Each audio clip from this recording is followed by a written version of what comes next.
We're going to switch right now also to talk a little bit about what's going on right now across the world to take action to pressure these corporate retailers, which continues to occur across the world. That is that there's an International Day of Action today, this Saturday, June 29th, all across the world, as activists who believe in safe workplaces, who believe in ending these death traps in Bangladesh and in other developing countries that produce the clothing we rely on, are demonstrating outside of major multinational retailers. And in the U.S., we're specifically targeting the two largest apparel importers from Bangladesh, The Gap and Walmart.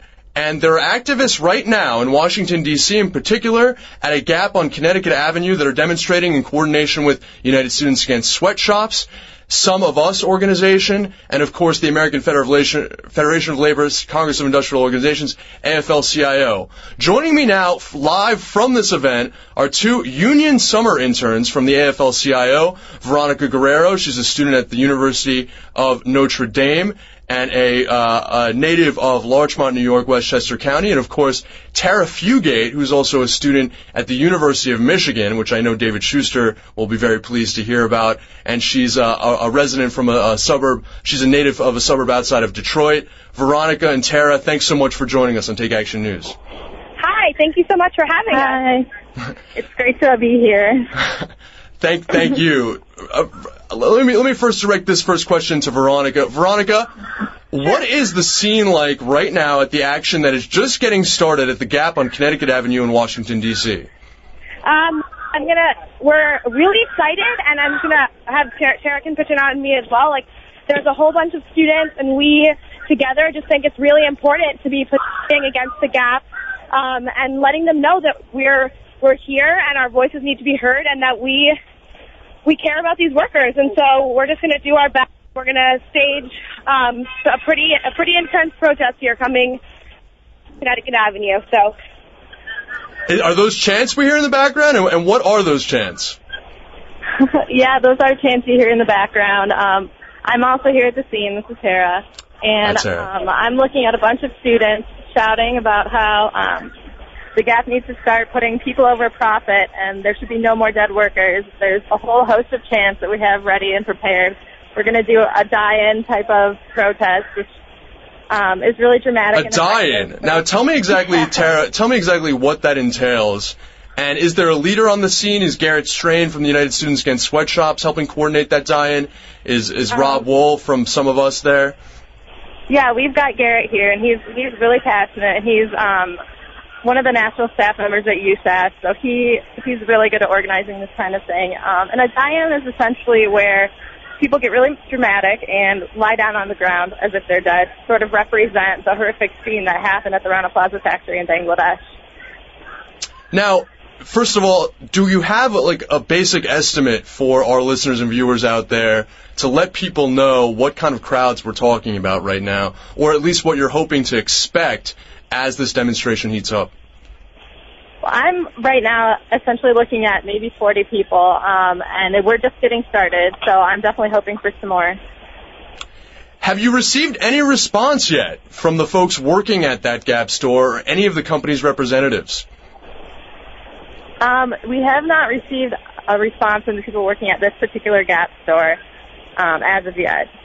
And we're just we're just starting to ticket, so I would assume that there's going to be something going on, and the die-in hasn't happened yet, which I think will definitely provoke some kind of reaction. Well, have the organizers prepared you for possible arrest if things do get out of hand and you refuse to move when the Gap representatives might emerge from the store? Yeah, we have been prepared for that, but right now we're just trying to keep it a peaceful protest. Nobody's wanting to get too crazy. It's just to demonstrate that, we want to stand with these workers and make sure that Gap knows that we don't support them not signing on to this Bangladesh Fire and Safety Accord. Right, and we're planning on staying outside of the Gap store, so it shouldn't be a big issue in terms of arrest. We won't be trespassing or anything. We'll just be staying outside on the streets where people can see us. For folks who want to get involved but cannot attend this particular event, obviously they can go to gapdeathtraps.com to find out more about a location near them where they can take action. But, Veronica, is there a hashtag being used for folks who want to get involved in social media? I guess you guys can hashtag, you can tweet at USAS, which is United Students Against Sweatshops, and there's also hashtag No More Death Traps. There's a lot of different activist hashtags are going out there, but I guess those are the two main if you want to tweet at USAS or use hashtag No More Death Traps. So it's at USAS and hashtag No More Death Traps. Folks, get on that. At least tweet your solidarity for the folks that are coming out there. 40 strong on a day that is reaching 90-degree weather here in Washington, D.C. It ain't easy, but it's certainly very, very important work that you're doing. I want to get a feel before I let you go, Tara and Veronica, what exactly is the Union Summer Internship Program at the AFL-CIO, and how exactly you got involved in the labor movement in particular? Tara, you first. Well, I come from Detroit, which, as most people probably know, is a city that really has a historical connection to the labor movement. Being the Motor City and being one of the biggest industrial cities in the United States, I've always just kind of had a passion for it. And I also study international relations at the University of Michigan, which has kind of brought to light, for me, the struggle of workers around the world, not just in Detroit and in my own backyard.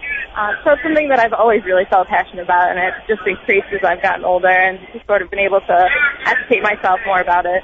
And I understand that you're working on a trade agreement right now between the United States and the European Union that in which the labor movement of the United States is actually hoping that by creating this trade agreement that we will be able to force the adoption of some of the European Union's higher regulation and better labor protections. Is that correct?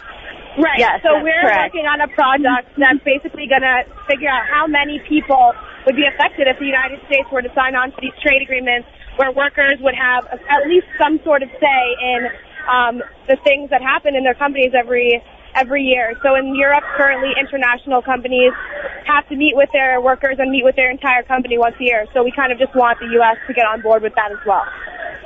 And Veronica, how did you get involved in the labor movement? How did you decide to become a Union Summer intern?